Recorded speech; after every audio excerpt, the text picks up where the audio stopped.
आज का ये एपिसोड शुरू करने से पहले एक छोटी सी बात। क्या आप भी अपना पॉडकास्ट बनाने की सोच रहे हैं? तो एंकर ट्राई कीजिए। ये पॉडकास्ट बनाने का सबसे आसान तरीका है। नंबर एक, ये फ्री है। नंबर दो, इसमें कई सारे ऐसे टूल्स हैं जो आपको अपने फोन और कंप्यूटर पर रिकॉर्ड और एडिट करने की फैसिलिटी देते हैं। नंबर तीन, आप अपने पॉडकास्ट को डिस्ट्रीब्यूट भी कर सकते हैं, जिससे इसे स्पॉटिफाई और दूसरे प्लेटफॉर्म पर सुना जा सके। तो डाउनलोड कीजिए फ्री एंकर ऐप या विजिट कीजिए anchor.fm पर अपना पॉडकास्ट स्टार्ट करने के लिए। ये तो थी एक छोटी सी जानकारी, और अब शुरू करते हैं एपिसोड का सिलसिला। तो आज के एपिसोड में लीजिए सुनिए आचार्य चतुर्सेन शास्त्री के लिखे उपन्यास वयम रक्षा माह का 86वां भाग, अशोक वन, मेरी यानी समीर गोस्वामी की आवाज में। लंका में परकोटे के बाहर 4 योजन भूमि में अशोक वन था। इस अशोक वन में 1 लाख अशोक वृक्ष थे। इस वन में 12 मास वसंत रहता था। अशोक के अतिरिक्त अनेक जाति के विविध वृक्ष विविध फल फूलों से लदे थे। आम और केले की वहां अनगिनत जातियां थीं, जो सभी ऋतुओं में फल देते थे। बीच बीच में कमनीय लताओं से आच्छादित अनेक कुंज थे। अनेक वृक्ष सुनहले और रुपहले पत्तों वाले थे। उन पर बैठे पक्षी कलरव करते बड़े भले लगते थे। अनेक मोर, कोयल, शुक, सारिका, सारस, हंस, चक्रवाक पक्षियों का समूह ठौर ठौर पर जलाशयों और सघन कुंजों में विहार करता फिरता था। वायु से झड़झड़कर अनेक प्रकार से रंग बिरंगे पुष्पों ने पृथ्वी को ढांप लिया था। उनसे पृथ्वी ऐसी मालूम होती थी मानो रंगीन गलीचा बिछा हो। वहां स्वच्छ जल से भरे अनेक तड़ाग और पुष्करणियां थीं, जिनमें बड़े बड़े शतदल कमल खिले थे। उनके बीच हंस और चक्रवाक निरंतर क्रीड़ा करते रहते थे। वन में ही एक पर्वत था। उससे एक प्रपात गिरकर मनोहर छटा दिखा रहा था। प्रपात का ये प्रवाह तिरछा टेढ़ा ऊंची नीची भूमि पर गिरता बड़ा मनोहर प्रतीत हो रहा था। इस जलप्रपात के कारण लताएं भूमि पर सो गई थीं। उस पर्वत के पार्श्व ही में एक बड़ा सरोवर था तथा अनेक कृत्रिम तालाब भी थे, जिनमें बढ़िया श्वेतमरमर की सीढ़ियां बनी थीं। स्थान स्थान पर कृत्रिम वाटिकाएं तथा छोटे बड़े अनेक हर्म भी बने थे। सघन वृक्षों के नीचे सोने की वेदियां बनी थीं। बीच बीच में खुले मैदान भी थे। सबके बीच एक बहुत प्राचीन सुनहरा अशोक वृक्ष था, जो अनेक लताओं से घिरा था। इसके चारों ओर सोने की अनेक वेदियां बनी थीं तथा अद्भुत अग्नि के समान ज्वलंत पादप चारों ओर थे।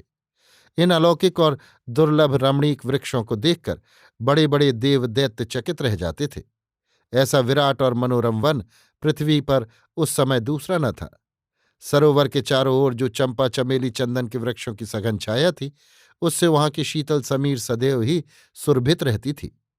अशोक कानन में एक ऊंची और मनोरम भूमि पर एक सुंदर विशाल सौध था, जो कैलाश पर्वत के समान सफेद था। उसमें सहस्त्रों मणि जटित खंभे लगे थे। इसकी सीढ़ियां मूंगों की और वेदियां स्वर्ण की बनी थीं।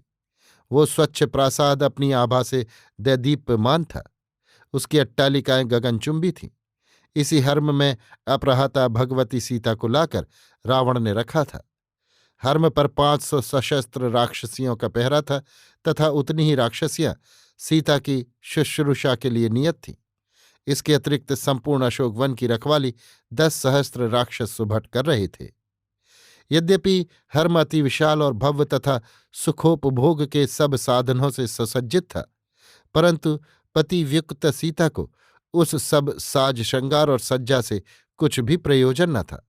वो हर्म का विलास कक्ष छोड़ उसी विशाल अशोक वृक्ष के नीचे उदास मलिन वेश में अधोमुखी भूमि पर एक पर्णशैया पर बैठी आंसू बहाती हुई शोक, चिंता और कातर भाव से विपन्न जीवन के कठिन क्षण व्यतीत कर रही थी। उसके सिर पर एक वेणी थी, जो पृथ्वी तक लटक रही थी। उसकी दशा कुत्तों से घिरी हुई असहाय मृगी की सी हो रही थी। यद्यपि उसके चंद्रमुख की कांति से अब भी दिशाएं आलोकित हो रही थीं। उसके बिंब फल के समान रक्तवर्ण अधर, क्षीण कटिभाग और कमल से बड़े बड़े नयन तथा लाल लाल चरण शोभा की खान थे। वो संयमशीला तपस्विनी की भांति पृथ्वी पर बैठी राम के ध्यान में मग्न रहती। शोकातुर होने के कारण उसकी शोभा मंद पड़ गई थी और आभूषण विहीन उसकी देहश्री फीकी हो गई थी। जो भी आभूषण वो इस समय अंग पर धारण किए थी वे भी सब मैले हो गए थे। उसे न अपने अंग संस्कार का विचार था, न वस्त्रों का। फिर भी इस विपन्न अवस्था में उसका माधुर्य अपूर्व दिख रहा था। वो किसी भांति अपने शरीर को धारण किए हुए थी। जब सीता को अशोक वन में रहते कुछ समय व्यतीत हो गया तो एक दिन भोर ही में रावण अपनी स्त्री परिकर के साथ अशोक वन में पहुंचा। वो स्वर्ण किरीट मस्तक पर धारण किए स्वर्ण रथ पर रथ की समस्त घंटियों को किंकिणित करता हुआ अपने हर्म से निकला।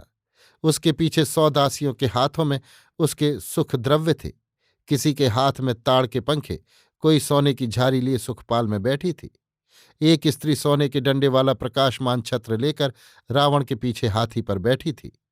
कुछ स्त्रियां जलते हुए गंध द्रव्य लिए विविध वाहनों पर सवार चल रही थीं। सवारी के आगे दुंदुभी बजती जाती थी। रक्षेंद्र की शरीर रक्षिका सेवादासियां गंधमाल्य विभूषण हाथों में ले झुरमुट बना रक्षेंद्र के रथ को घेर पांव प्यादा ही चल रही थीं। इस प्रकार जैसे नक्षत्रों से घिरा चंद्रमा सुशोभित रहता है, उसी प्रकार रक्षेंद्र रावण इन रूपसी सुंदरियों के झुरमुट में दुदुम्भी नगाड़े बजवाता हुआ अशोकवन पहुंचा। अशोकवन में पहुंचते ही भेरी और तूर्य बज उठे। सब चेरियां, प्रहरी, गुल्मपति यथास्थान चैतन्य हो गए। सभी ने जान लिया कि महाबली पृथ्वीजय रक्षेंद्र रावण का अशोकवन में आगमन हो रहा है। सौदहर्म में जाकर रावण की सवारी महल की पौर में प्रविष्ट हुई। परंतप रक्षेंद्र को आता देख सीता वायु वेग से कंपित केले के समान कांपने लगी। उसने अपने अंगों को अपने ही में समेट लिया और अत्यंत संकुचित हो भय और शोकातिरेक से अभिभूत हो पृथ्वी पर बैठी रह गई। रावण ने देखा सीता के सब अंग मलिन हो रहे हैं। वो बहुत ही दुर्बल हो गई है। निरंतर रोते रहने से उसके नेत्र सूजकर लाल हो गए हैं। वो मूर्तिमती दुख की प्रतिमा सी दिख रही है। उसने सोचा, ओहो, ये श्रेष्ठ कुल की महिला है, पर दुख और शोक से निकृष्ट कुलोत्पन्न सी दिख रही है। वो नष्ट प्राय यश, निरादृत श्रद्धा, टूटी हुई आशा, तिरस्कृत आभा तथा अंधकाराच्छन्न प्रभा, विधि रहित पूजा और जल रहित नदी के समान हो रही है। निरंतर उपवास, शोक और भय के कारण ये अतिकृश हो गई है। ये नाम मात्र का आहार करती है, तप ही इसका जीवन है, दुख ही इसका धन है। रावण ने उसके सम्मुख पहुंचकर कहा, प्रसीद प्रसीद भगवती सीते, इतना शोक ना कर। अतीत की चिंता से क्या लाभ होगा अब। मैं तेरा अनुगत रक्षपति रावण तेरी प्रसन्नता और अनुकूलता चाहता हूं, पर तू इस तरह अपने अंगों को समेटे क्यों बैठी है? क्या तू अपने को नष्ट कर देना चाहती है? हे जनक नंदिनी, मैं भी तेरे ही समान वरिष्ठ कुल का हूं। तुझे वैरी की पत्नी जानकर भी मैंने तुझ पर बलात्कार नहीं किया। मैं तुझे अपने पर प्रसन्न देखना चाहता हूं। तनिक नेत्र उघाड़ कर देख, ये स्वर्ण लंका, इसका सब वैभव और ये लंकापति रावण, जिसके नाम से देव दैत्य नाग यक्ष कांपते हैं, तेरी कृपा कोर का भिक्षुक यहां उपस्थित है। अब उस भिखारी राम से तेरा क्या प्रयोजन है? वो राज्य भ्रष्ट तो प्रथम ही हो चुका, अब विनष्ट ग्रह हतभाग्य मारा मारा वन में फिरता होगा। फिर तुझे भय क्या है? वैरियों की पराई स्त्रियों को हरण कर लाना और उनके सहवास का सुख भोगना हम राक्षसों की परिपाटी है। पर तेरे साथ में बलात्कार तो दूर, तेरा अंग स्पर्श भी तेरी अनुमति बिना नहीं करूंगा। इसलिए शोक त्याग दे, मुझ पर प्रसन्न हो और यहाँ लंका में सब देव दुर्लभ भोगों को भोगती हुई मेरे संपूर्ण अवरोध की शीर्ष स्थानीय होकर रह। लोक लोकांतर से जो दुर्लभ रत्न मैंने प्राप्त किए हैं वे सब और ये लंका का राज्य मैं तुझे ही सौंपता हूं। मेरे अधिकार से परे इस पृथ्वी पर जितने नगर हैं उन सबको मैं अपने पराक्रम से जीतकर तेरे पिता जनक को दे दूंगा। हे सुंदरी, मेरे समान योद्धा अब इस पृथ्वी पर कौन है? देव, गंधर्व, यक्ष, नाग, दैत्य, मानुष, कोई भी तो मेरे सम्मुख खड़े रहने में समर्थ नहीं है। इसलिए उस एक चीर धारण करने वाले राज्य भ्रष्ट तापस राम को तू भूल जा। अब उसके तुझे दर्शन भी नहीं हो सकते। मेरे भवन में तीनों लोकों की उत्तम स्त्रियां हैं, वे सब तेरी सेवा करेंगी। स्वर्गलोक में, नरलोक में और पृथ्वी पर जहां जितना धन रत्न है, जितना ऐश्वर्य है, उस सब का तू मेरे साथ रहकर भोग कर। वो बेचारा भिखारी राम ना तो बल में, न ही धन में और पराक्रम में मेरी समता कर सकता है। इसलिए तू ये जानकर कि ये यौवन क्षणभंगुर है, इसका उपभोग मेरे साथ कर और जीवन के लोकोत्तर भोग भोग। रावण के ऐसे वचन सुनकर सीता ने अपने और रावण के बीच एक तिनके की ओट करके कहा, महाराज लंकापति, आपकी जय हो। आप त्रिलोक के स्वामी और सब विद्याओं के भंडार हैं। आपको ज्ञात है कि मैं वरिष्ठ कुल की कन्या और वधू हूं। उच्च कुल में मेरा जन्म हुआ है और उच्च कुल ही में ब्याही गई हूं। मैं आर्य कुल वधू हूं, फिर भला मैं लोक निंदित आचरण कैसे कर सकती हूं। आप सद्धर्म का विचार कीजिए और सज्जनों के मार्ग का अनुसरण कीजिए। आप रक्षपति हैं, वयम रक्षामः आपका व्रत है। आपको सर्वप्रथम स्त्रियों की रक्षा करनी चाहिए। आपके अवरोध में त्रिलोक से लाई हुई बहुत सुंदरियां हैं, आपको उन्हीं पर संतुष्ट रहना चाहिए। हे रथीन्द्र, जिन पुरुषों का मन चंचल रहता है उनका अपमान पराभव भी उसी के द्वारा होता है। क्या आपको सत्परामर्श देने वाले सत्पुरुष मंत्री नहीं हैं? अथवा आपकी विपरीत बुद्धि ही उनका सत्परामर्श नहीं ग्रहण करती? कहीं ऐसा न हो कि आपके ही अपराध से धन धान्य से परिपूर्ण लंकापुरी नष्ट हो जाए। हे रक्षेंद्र, जैसे सूर्य से उसकी प्रभा भिन्न नहीं है, उसी प्रकार मैं भी राम से भिन्न नहीं हूं। मैं उन्हीं की भार्या हूं, आपके सर्वथा अयोग्य हूं। आपका श्रेय इसी में है कि आप मुझे उनके पास पहुंचा दें और उनकी मित्रता लाभ कर लें। शत्रुता से मित्रता अधिक लाभदायक है। सीता के वचन सुनकर रावण ने कहा, भद्रे सीता, मैंने तेरे साथ कोई अधर्माचरण नहीं किया। राक्षस धर्म की मर्यादा के अनुसार ही तेरा हरण किया है, क्योंकि तेरा पति मेरा वैरी है। उसने अकारण मेरी बहन शूर्पणखा का अंग भंग किया और उसकी रति याचना की अवज्ञा की। इससे मैंने उसकी स्त्री का हरण कर लिया। इसमें दोष कहाँ है? फिर मैं तो तुझ पर अधिक सदय हूं। मैंने तुझसे बलात्कार नहीं किया, तुझसे दासी कर्म नहीं कराया, तेरा वध भी नहीं किया, न तुझे विक्रय किया, अपितु इस महाहर्म में सादर सायत्न रानी की भांति रखा है और स्वयं मैं विजयी रावण तुझसे प्रणय याचना करता हूं। क्या तू ये भी नहीं सोचती? सीता ने कहा, क्या आपने मेरे पति को युद्ध में जीतकर मेरा हरण किया है? आपने तो छल करके भिक्षुक बनकर चोर की भांति मुझे चुराया है। आपने पुरुष सिंह राम लक्ष्मण की अनुपस्थिति में मेरा हरण किया। आपका ये कार्य कितना कलंकित था। आपका ये कार्य न धर्म सम्मत है न वीरोचित। फिर मैं तो आपको स्वीकार करती ही नहीं। मेरे यशस्वी पति राजभ्रष्ट नहीं हैं। उन्होंने तो स्वेच्छा से राज्य त्यागा है। अभी भी वे अवध के स्वामी हैं। अभी भी वे 7 अक्षौहिणी सेना के अधिनायक हैं। परंतु इससे भी क्या, आर्यपुत्र का बल उनकी सेना में नहीं, उनकी भुजाओं में है। दंडकारण्य में आपकी बहन ने वो भुजबल देखा है।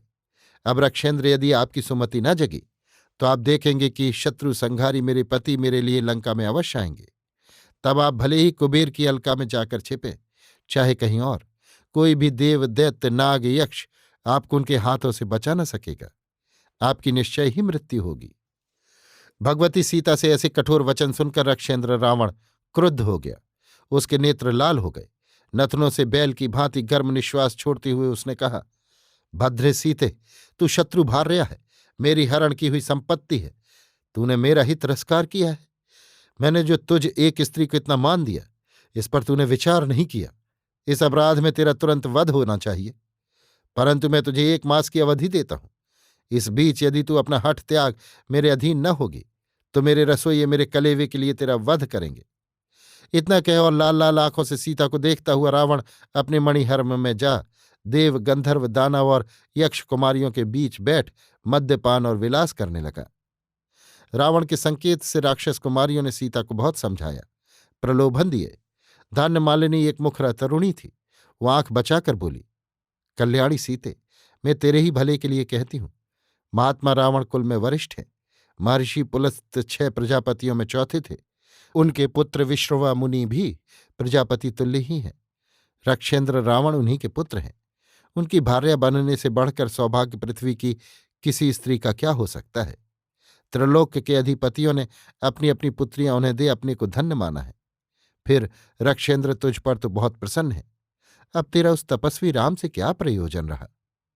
हरिजटा ने कहा, समय को देखकर ही अनुराग विराग होता है। फिर जिसके अनुराग की याचना देव दैत्य विजयी रक्षेंद्र स्वयं करते हैं, उस स्त्री के सौभाग्य की तुलना क्या है? अरे इंद्र को जिसने बंदी बनाया, जब वो हजारों देव दैत्य दुर्लभ रमणियों से भरे अंतःपुर को छोड़ तेरे पास आता है, तो फिर तेरी समता पृथ्वी पर कौन स्त्री कर सकती है? दुर्मुखी ने कहा, अरे जिनके प्रताप के आगे सूर्य भी अपना तपना त्याग देता है, उन्हीं रक्षेंद्र का तू तिरस्कार करती है। तू सौभाग्य को लात मार दुर्भाग्य का वरण करती है। ये भला तेरी कैसी बुद्धि है? एक जटा ने कहा, संसार में ऐसा कौन सा सुख साधन है जो रावण के हर्म में नहीं? अरे वो तो त्रिलोकपति है, उसके ऐश्वर्य की तुलना पृथ्वी पर भला कौन कर सकता है? तू भिक्षुक राम के पुराने अनुराग का विचार कर राक्षस राज का तिरस्कार कर रही है। अरे राम तो स्वयं ही दुखी है, वो तुझे कैसे सुखी रखेगा? अब तो उसकी आशा ही छोड़। त्रिलोक में आज ऐसा कौन है जो दुर्लंघ समुद्र मेघला को लांघ कर यहां आकर तेरी सुध ले? एक राक्षसी ने कहा, मैं तो यही नहीं समझ सकती कि उस कृपण राम के साथ रहकर तू क्या करेगी? फिर वो समुद्र पार आने का साहस भी भला कैसे करेगा? चंडोदरी ने कहा, अरे क्यों इस कुरूपा के साथ माथा खपाती हो? ऐसी स्त्रियों का तो अंत में वध ही होता है। इसके शरीर का मध्य भाग मुझे ही मिलेगा और कलेजा मुझे। तो जाओ एक भांड मद्य उठा लाओ, हम इसे काट काट कर खा जाएं और मद्य पीकर आनंद करें। अभी नहीं, रक्षेंद्र ने इसे अवधि दी है, उसे पूरा होने दो, फिर तो हम ही इसका स्वादिष्ट मांस खाएंगे। सीता ने इस पर नेत्रों में जल भरकर कहा, सखियो, अवधि की इसमें क्या बात है? तुम अनुग्रह करके अभी क्यों न मेरा भक्षण करके इस दुख से मेरा परित्राण कर दो। हाय, मैं बड़ी ही अनार्या और असती हूं। मुझे धिक्कार है जो मैं आर्य पुत्र से पृथक होकर भी अभी तक जीवित हूं। जाओ जाओ, रक्षेंद्र को तो मैं अपने बाएं पैर के अंगूठे से भी नहीं छू सकती। समुद्र से घिरी होने से क्या आर्यपुत्र क्या मेरी टोह लगाने यहां तक न पहुंचेंगे? क्या गृध्रराज जटायु ने उन्हें मेरी सूचना न दी होगी? क्या वे वीर सूचना देने से पूर्व ही गत प्राण हो गए होंगे? यदि आर्यपुत्र को मेरे यहां रहने का पता लग गया तो वे समुद्र को भस्म कर देंगे, संसार को राक्षसों से विहीन कर देंगे। आज जैसे मैं क्रंदन करती हूं, उसी प्रकार लंका में एक दिन घर घर यही करुण क्रंदन सुनाई पड़ेगा। लंका में रक्त की धारा बह जाएगी तथा ये पूरी शमशान बन जाएगी। आज तुम सब यहां विजयोत्सव मना रही हो, पर वो दिन भी आएगा जब इस नगरी की श्री विधवा के समान हो जाएगी, और जो मेरे शोक में उन्होंने प्राण ही दे दिए हों, तो फिर अब मुझे जीवन से क्या प्रयोजन है? हाय, वे वीतराग जन ही धन्य हैं जिनका संसार की किसी भी वस्तु पर मोह नहीं है, जिनका कोई प्रिय अप्रिय नहीं है। मैं अपने प्रियतम से बिछुड़ गई हूं और लंकापति रक्षेंद्र के पल्ले पड़ गई हूं, सो अब मेरे जीवन से क्या? मैं तो अब प्राण ही दूंगी। सीता के ऐसे पति प्रेम पगे वचन सुनकर त्रिजटा राक्षसी ने कहा, ये तो अत्यंत आश्चर्यजनक और अद्भुत बात मैं देख रही हूं, जो ये स्त्री एक ऐसे पुरुष पर ऐसा उत्कट मोह और आसक्ति प्रकट कर रही है। ऐसी तो देव दैत्य मानुष आर्य राक्षस कहीं भी मर्यादा नहीं है। दैत्य दानव देव नाग और मरुतों में तो पति परंपरा ही कुछ ऐसी नहीं है।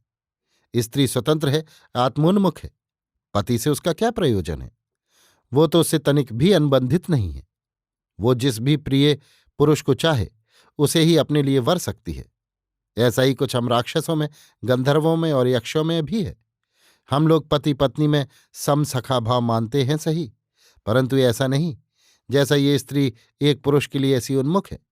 फिर आर्यों में तो ऐसी स्त्री दासी है, अवरोधिता है, अनुगता अनुगामनी है, पुरुष उसका स्वामी है। फिर ये आर्य किस प्रकार उस स्वामी को इस तरह चाहती है? जो हो, उसका प्रेम तो स्तुत्य है। क्यों ना एक स्त्री एक पुरुष को ही प्यार करे? क्यों ना एक स्त्री और एक पुरुष एक ही भूत होकर ना रहें?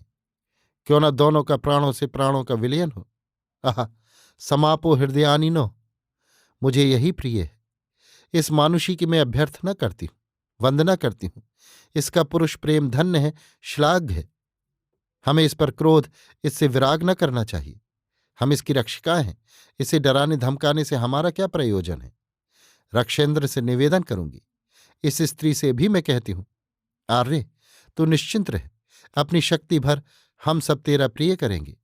तेरा कल्याण हो, तू अपना प्रिय हमसे कह। त्रिजटा राक्षसी के वचन सुन सीता आश्वस्त हुई।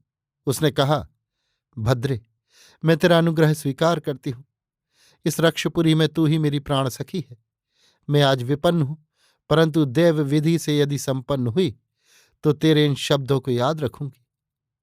इतना कह सीता नीचे मुख कर मौन हो बैठी। अभी आप सुन रहे थे आचार्य चतुर्सेन शास्त्री के लिखे उपन्यास वयम रक्षा माह का 86वां भाग अशोक वन, मेरी यानी समीर गोस्वामी की आवाज में।